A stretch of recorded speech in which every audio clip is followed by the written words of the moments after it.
गुरुवे नमः। सदा रहो संतोष में, धैर्य में आप दृढ़धार। आशाए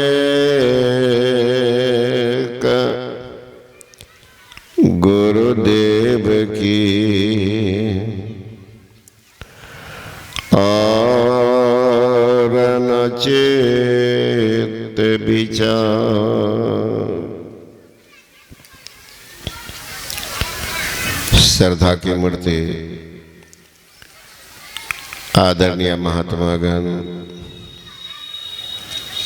संबे समादरणीय सत्संग प्रिय महान भाव,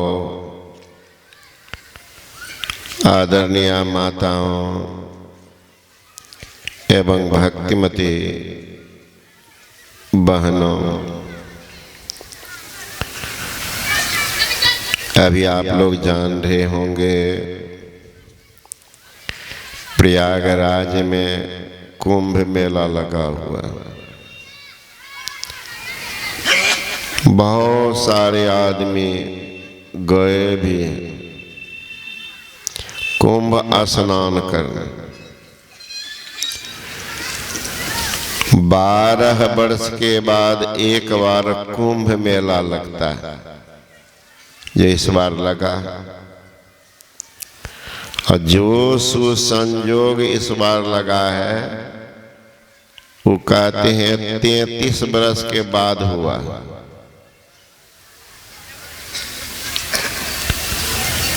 तो बहुत आदमी गए हुए हैं। क्यों गए हैं भाई? गंगा में स्नान कर लेंगे, पाप धुलेंगे। शाही स्नान होता है, 1 महीना में 4 बार। एक तो हो गया 14 जनवरी को शाही स्नान। लेकिन वहाँ स्नान करने वाले जो जाते हैं तो वहाँ लुटेरा भी बहुत होता है। अभी मैं पढ़ रहा था पेपर में, क्योंकि आश्रम से भी 2 ब्रह्मचारी गए हुए हैं। कहा 26 से आश्रम में शुरू, आप लोग तो मालूम है। 26 जनवरी से 3 फरवरी बैजनाथपुर में ध्यान साधना शिविर चलता है। तो बोला तब तक लौटेंगे, देखने का मन करता है। तो मैंने कहा देख। तो अभी खबर आया कि एक सन्यासी पकड़ाया है, जो एक 8 साल के बच्ची को लेके भागता जा रहा था, पकड़ा गया। सन्यासी है, कुंभ में स्नान कर रहा है, कितना बार क्या होगा, लेकिन वृत्ति अभी तक गलत है। विचार कीजिए। एक व्यक्ति देहात का था, वहां अभी जाएंगे तो दिया है आज पेपर में कि पाकिस्तान का जितनी आबादी होगी उसका 2 आबादी अभी प्रयागराज में। 40 करोड़ लोग आ चुके प्रयागराज में। 40 करोड़, जबकि पाकिस्तान की पूर्ण जनसंख्या 19 करोड़ कुछ है। 2 से भी बेसी आदमी प्रयाग में अट गया। विचारने की बात है, जब प्रयाग में आप घुसेंगे तो स्टेशन से ही पंडा शुरू हो जाता। आप कहाँ से आएंगे? पूर्णिया जिला। पूर्णिया जिला में कहाँ? बनमनखी। बनमनखी प्रखंड है कहाँ? वहीं का नहीं, बगल में गांव है मोहनिया। ठीक। अरे महाराज देख लो, निकालेंगे अपना रजिस्टर, क्या आपके बाप दादा परदादा हमरे जजमान थे, मन कै पीढ़ी को खरीद करके रखा। चलिए आज हम दिखा देंगे कि स्नान करने से कितना पुण्य होगा। देहाती आदमी मोटरी बरका था, दान पुण्य करेंगे, शुभ काम करेंगे, कोई दिन ठहरेंगे, तो स्वाभाविक है देहात से गए हुए थे, जे भी गर्म था। गया घाट पर तो देखा 4-5 को इनके आगे पीछे कर रहे। बगल में एक बिल्कुल त्यागी संत भी बैठे हुए थे, देख रहे थे। उनको लगा ये देहाती आदमी है, ये गलत आदमी के पल्ला में पड़ गया, ये पंडा तो लूट लेगा बेचारा। हंसते हुए आया है, रोते हुए जाएगा। महात्मा देख रहे हैं, पुण्य होगा उसको। वो महात्मा की तरफ देखने लगे तो महात्मा ने इशारा किया तो चल दिया। पंडा कहा अरे कहाँ जा रहे हो? अरे स्नान कर लो, शुद्ध हो जाओ, तो बाबा के पास जाना। कहता कि नहीं, पहले बाबे के पास जाएंगे तब स्नान करेंगे। पंडा लोग गुस्सा गए, फिर भी था देहाती आदमी का जाओ। पंडा सब खड़ा रहा, गया वहां पर।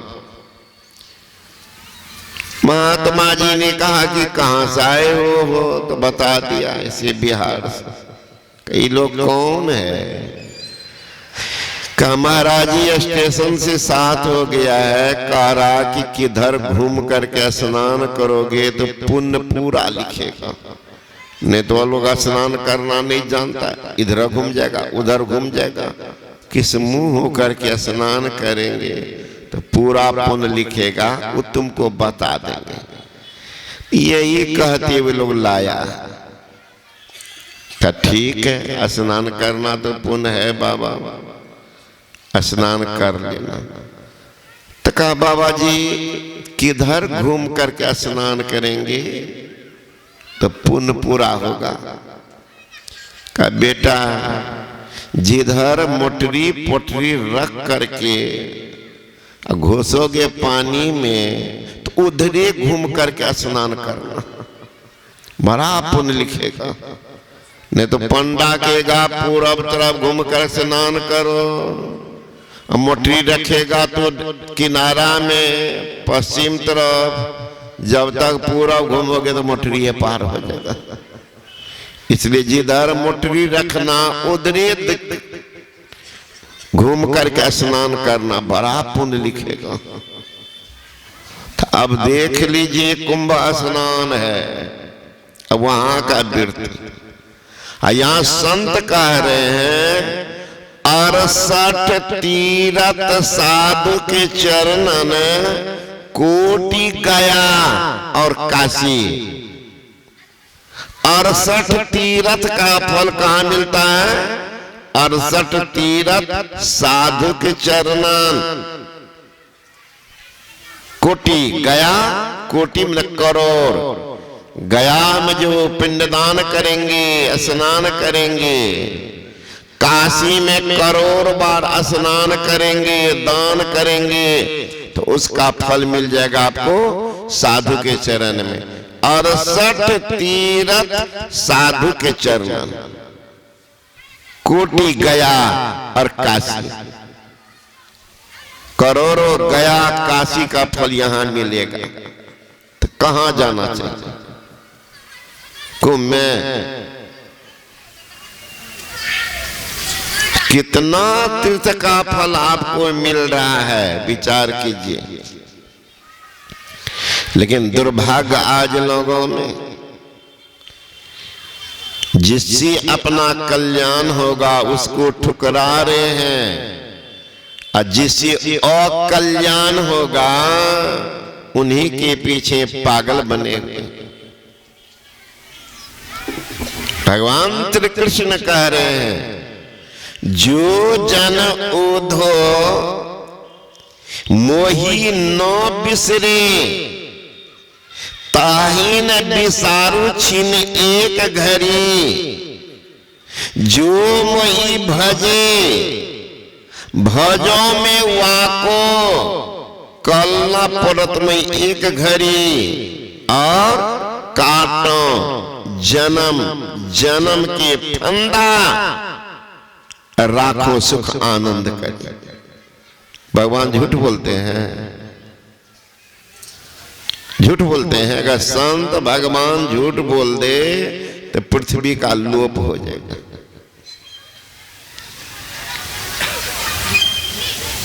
कहते जो जन ओधो मोही न बिसरे। गुरु महाराज भी करते हैं, हरदम रटो कबहू न हटो, तुझे छेड़ेगा न काल। हरदम रटो कबहू न हटो,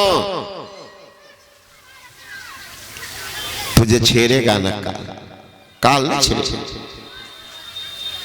सतगुरु सतगुरु नित ही पुकारत, छीजत पाप समूह हरे।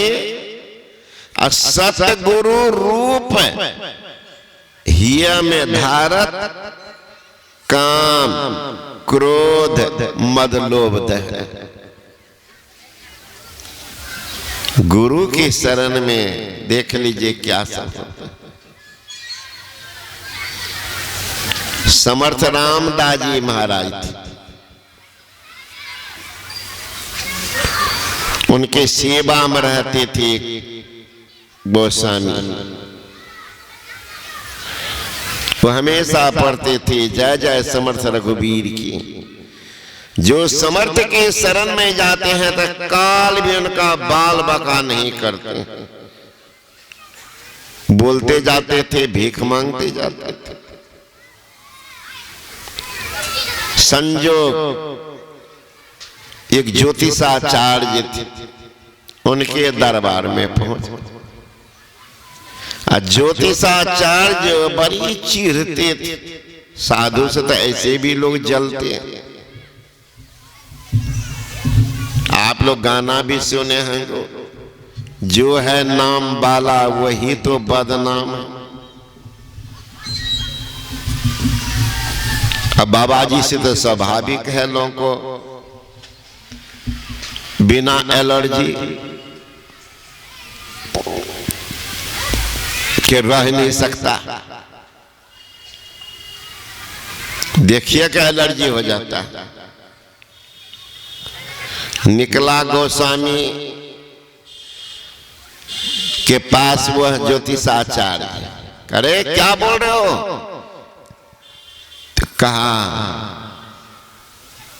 जो काल के गाल में जाना नहीं, समर्थ के शरण में जाता है, उसका काल भी बांका बांका नहीं कर सकता। जय जय समर्थ रघुवीर की।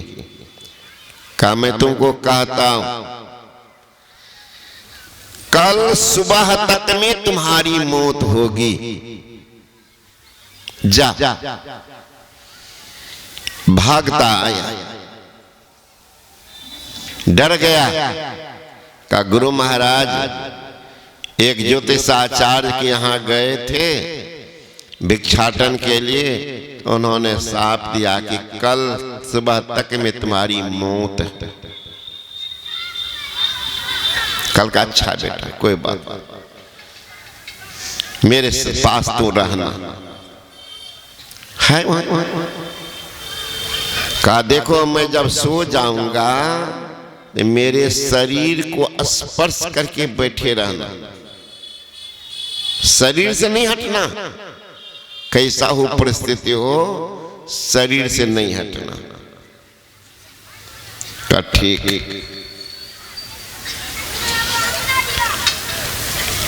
अब रात के 10 बज रहे, 11 बज रहे, ये बेचारा जगा हुआ गुरु की सेवा कर रहा, दे दबा रहा। कहा देखो मैं सो रहा हूं, जगाना नहीं, सोने देना, कोई भी परिस्थिति आवे मुझे नहीं जगाना। ठीक। रात के 12 बजे इतनी जोर की आंधी तूफान, वृक्ष सब उखड़ने लगा, तो इनको लगा कि हम लोग जंगल में है, कहां चले जाएंगे। नहीं कहने लगा गुरु महाराज का क्या हो गया? बहुत जोर की आंधी तूफान आ रही है, गाछ भी सब उखड़ पुखड़ करके इधर उधर उड़ रहे हैं। का बेटा जोर की आंधी है, तूफान है, लेकिन हम लोग जिस गाछ के पास हैं वो भी हिलता है कि क्या? का नहीं गुरु महाराज। का तो शांत तुम मेरे पास रहो। थोड़ी देर के बाद आंधी तूफान शांत हो गए। तब देखते हैं थोड़ी देर के बाद धरती हिलने लगी, जमीन सब फटने लगा, बहुत आदमी समाने लगा। फिर चला उठा दिया, गुरु महाराज भूकंप हो गया। अरे बेटा भूकंप हुआ है, पानी बह रहा है, क्या हो रहा नहीं हो रहा, जहां हम लोग हैं ये धरती हिल रही है। कहा नहीं गुरु महाराज, तुमको मैं पहले कहा मुझे मत जगाओ, सोने देना। ठीक है गुरु महाराज। वो भी शांत हो गए। तब थोड़े देर के बाद उनकी मां की आवाज आती है, बेटा कहां हो, मेरे पास आओ, ये परिस्थिति मेरे साथ हो गई, आओ। फिर कहा गुरु महाराज मेरी मां आई। अरे बेटा शांत तो करो, नहीं मां चिल्ला रही है, तुमको जन्म दिया, दूध पिलाया, बेटा तुम्हारी वियोग मुझे बर्दाश्त नहीं है, मेरे पास आओ। महात्मा ने कहा, समर्थ रामदास ने कहा कि बेटा तुम्हारा घर कितना दूर है यहाँ से? यहाँ से तो 100 किलोमीटर होगा। तुम्हारी माँ की उम्र कितनी है? का 65-70 का। बेटा सोच लो, 100 किलोमीटर तुम्हारी माँ पैदल आ सकती है, पैदल आ सकती है, हेलीकॉप्टर से आई है माँ। शांत करो। सुबह हुआ, कहा बेटा अब तो सब कुछ शुभ हो गया, कहाँ जाओ स्नान कर लो, जाओ फिर उस ज्योतिषाचार्य के पास। फिर गया, ज्योतिषाचार्य ने कहा अरे तुम तो अभी तक जिंदा हो। कहा मैं तो पहले कहा जय जय समर्थ रघुवीर की, जो समर्थ के शरण में चला जाता है काल भी उसका बाल बांका नहीं करता। कहा मैं 4 प्रश्न पूछूंगा। का कहिए। वह यह है कि सूरज को कौन ढक सकता है, पृथ्वी से बड़ा कौन है, ब्रह्मा के लिखे हुए विधान को कौन मिटा सकता है? काल के गाल में जाने से कौन बचा सकता है? का 2 प्रश्न का तो मैं उत्तर दे दूंगा और 2 प्रश्न का उत्तर मेरे गुरु महाराज देंगे। का सूर्य को कोई नहीं ढक सकता, उनसे बड़ा कोई नहीं, सूर्य से बड़ा कोई नहीं। ग्रह नक्षत्र जितने हैं, तारे गण, ये तो आते हैं जाते हैं, विनाश होता है। और 2 प्रश्न तो मेरे पास चलो। कहा ज्योतिषाचार्य से कि तुमने इनको कहा था कल तक में तुम्हारी मौत होगी, ये तो अभी जिंदा है। कहाँ? तो जो गुरु के शरण में चले जाते हैं, काल का भी दाल नहीं गलता। और तुमने कहा जब ब्रह्मा का लिखे हुए को कौन मिटा सकता? इनके हस्तरेखा देखो, देखो हस्तरेखा। हस्तरेखा में लिखा हुआ था कि कल सुबह तक में इनकी मौत है। देख रहे हो? कहां? तो लिखे एक भाग को मिटाने की क्षमता एक संत में है। श्री सद्गुरु महाराज की जय। पलटू लिखा नसीब का।